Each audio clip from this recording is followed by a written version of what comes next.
remember Mithra. Now, in putting this together, I think it's nice to know what your sources are. Wikipedia is always a great place to start for anything, right? And you can go through, look at the bottom, look at the footnotes, and then use those footnotes to really begin your research. So here's some of the sources that I looked at. William Federer's book, and this is for you if you want to look further into, why is it that our Christmas tradition has taken the shape that it does. So William Federer's book, There Really Is a Santa Claus, The History of St. Nicholas and the Christmas Holiday Traditions. Also, two excellent YouTube videos. One of them, Pagan Invasion, The Unwrapping of Christmas by Triforce Ministries.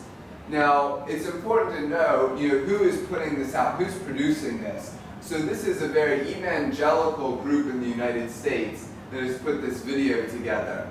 However, I think they've done their homework. So it's about a 30-minute video that is definitely worth your time. Also, the History Channel has a shorter 10-minute video on Christmas is a pagan celebration. That's kind of their thesis in this 10-minute video. Also very good.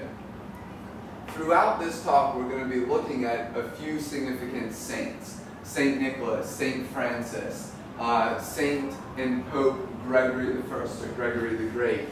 And for the saints, Alan Butler's Definitive Lives of the Saints, published in 1894, is always a great place to go.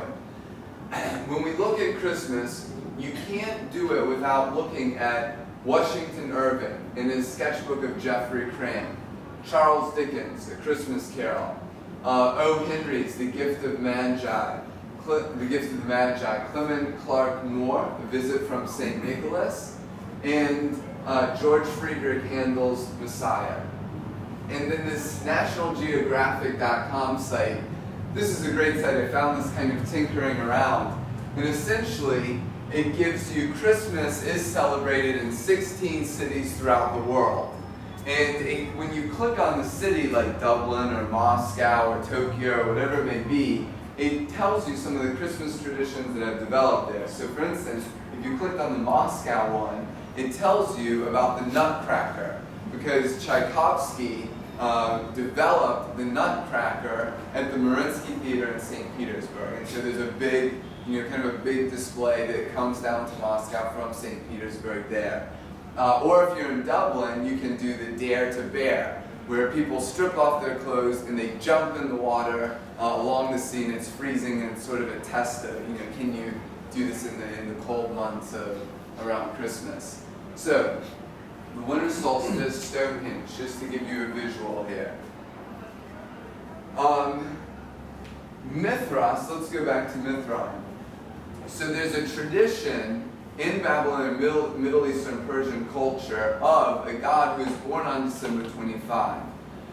Now, why do you think they picked a time just a few days removed from the winter solstice? The idea is that this Mithras is connected with the sun. And so, the sun wanes and wanes, and then at this certain point it begins to wax, right? It begins to grow strong again. And so, this represented to this ancient people the rebirth of the sun god every year. And so, December 25 was very significant, and then Mithraism comes to Europe, where it plays an influence on early Christianity and on Judaism itself. Now, Judaism has a very interesting tradition that I didn't know about until researching this. The Talmud is a book that was written in 200 AD. Essentially, do you remember in the Gospels when Jesus is always in dialogue with the Pharisees and the Sadducees, right? He's always arguing with one of these two groups. Well, the Sadducees are very connected with the temple. And when the temple was destroyed in 76 AD, the Sadducees ceased to exist as a religious order. They no longer had a reason for existing. However, the Pharisees continued to work because they were based out of synagogues strung all throughout the Mediterranean world and even beyond that. And so they had developed this tradition of teaching And in 200 AD, they compiled it into the first Talmud.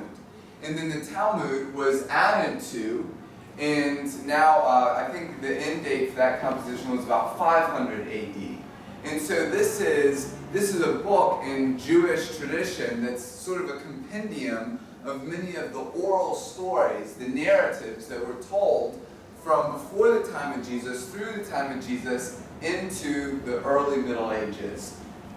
In the Talmud, we learn in one of the sections that Adam, when he was cast out of the Garden of Eden, experienced his first winter, and he started to grow very concerned because he thought, not only is God cursing me to work the ground, but perhaps after being thrown out of the Garden of Eden for eating of the tree of the knowledge of good and evil, but perhaps God is also taking away the sun from me.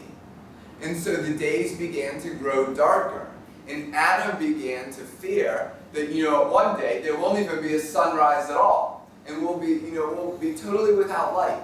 And so he fasted for a period of 8 days, for a period of a week. And at the end of that week, we hit the summer solstice, and the days began to grow longer. And Adam realized, oh, this is just a cycle of the seasons. This has nothing to do with God taking away the light that's been given.